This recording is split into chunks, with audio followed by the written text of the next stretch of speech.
सूर्य के प्रकाश से अंधेरा। आप सुनी सुनाई बातें नहीं कहते, अपने गहन अनुभव के आधार पर कहते हैं। आप धर्म और सिद्धांत की नहीं, देखी हुई बातें कहते हैं। आपने कहा कि मुक्ति का मार्ग है अपने विवेक को जगाना और गूढ़ ध्यान में लिप्त हो जाना, जिससे मनुष्य स्वयं को और इस संसार को भली भांति समझ सकता है। परंतु एक प्रश्न है, ये जो सारी विधियां हैं, रीतियां हैं, पूजा पाठ हैं, क्या ये सब व्यर्थ है?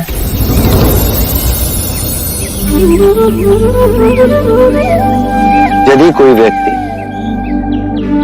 इस नदी के दूसरे किनारे पर जाना चाहे तो वो क्या करे?